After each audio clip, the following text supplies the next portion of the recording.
Okay, so we need to unpack this whole thing with Nipsey Hussle. Listeners want a deep dive, and they deserve to know what really happened. It goes way beyond the headlines, you know? We're talking firsthand accounts, we're going through court testimonies, the whole 9 yards to understand that day in 2019. Yeah, it's important to remember Nipsey Hussle was more than just a name in the music industry. He meant something to his community, represented hope. To really get the impact of this, we have to look at the man, not just the music. You're right, you're right. And the sources we have really try to show his life before the fame, after the fame. He was really involved in his community, huh? Totally. Poured his time and money right back into those streets. But it was more than charity. This was about giving people a way up. He started businesses, gave people jobs, mentorship, showing them there's another way. And that's what makes his past with the Rolling 60s so interesting, doesn't it? Adds another layer. It does. He never hid from it. But he was clearly set on a different path for himself, for everyone around him, talking about being a symbol of change, and he meant it. Which makes, well, it makes the stuff with Eric Holder or Flymac even more jarring. He was trying to be a rapper too, right? And ran with the Rolling 60s. What was their deal? They were connected for sure, same circles, but at some point something went wrong. It's not really clear what, but I think it shows you how complicated gang culture is, how it sticks with you even when you're trying to get away. It's like, thanks. Like he spent his life trying to lift everyone up and the violence, and then he's a victor of it. Just shows how deep these things go, you know? Yeah. Like you can't escape it, even when you're building something better. It's almost like you can see it coming, you know? Like these two paths are on a collision course that day in 2019. Yeah, you could say that. It's like a tragedy almost. Yeah. You've got Nipsey at his store, that Marathon Clothing, which was more than just a store, right? Right. Not just some clothing rack. It was a hub, the heart of something.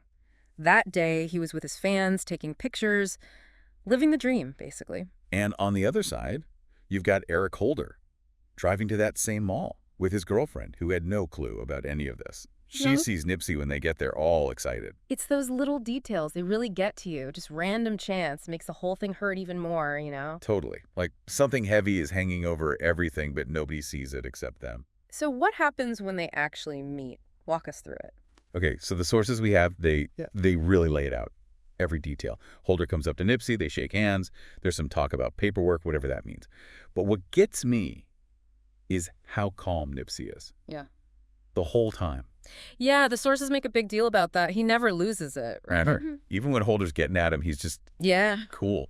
Like he's trying to give the guy advice, you know? Yeah. Point him in a better direction. And then, well, then the shooting starts. I know what happens, but it's tough to process. Yeah, it's brutal. Holder's just unloads on him. Multiple shots. And what really gets me is he comes back and shoots him again after walking away once. And Nipsey's last words, the source says, he said, "You got me." Ugh.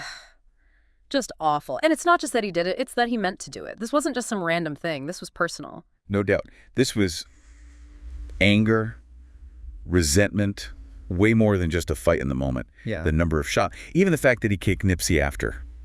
It's different. Darker. It's like a bad dream, you know? 1 minute, this guy's larger than life, and the next, gone. Right. But the story doesn't end there. We've got the aftermath, the investigation, the trial. And this is where it gets interesting. Because it's 2019, right? Cameras everywhere. Technology plays a big role in figuring out what happened. Right, like all that footage from the mall, the security cameras, that was important, wasn't it? Absolutely. Yeah. They used it to track Holder's every move. Before the shooting, after the shooting. No room for doubt. No alibi. He couldn't say it wasn't him. Nope. And on top of that, you've got the witnesses, even his girlfriend, the one who drove him there. Yeah. Adds a whole other level to it, hearing her side. Caught in the middle, even if she didn't know it was going to happen. Exactly. Shows how these things, violence, touches everyone, you know. So the trial, what happened? With all the evidence they had, it was open and shut.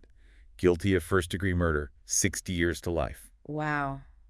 Justice, but it doesn't bring Nipsey back. It doesn't. And what's worse, the trial, it showed how badly this hurt Holder's family, too. His younger brother. He couldn't take it. Took his own life after the shooting. Oh, man. Proof that it's not just one life, you know? The effects, they ripple out. That's what's so important about looking deeper, right? Getting past the headlines, seeing the real cost. It really makes you think. Nipsey Hussle, he was more than just a musician. He was a symbol of hope, of making things better. And while we can't change what happened, maybe we can all learn something from it. His drive, his dedication to his community, that's something that should live on. So as we close this deep dive, think about this. What will you do to make a difference where you are? Think about it.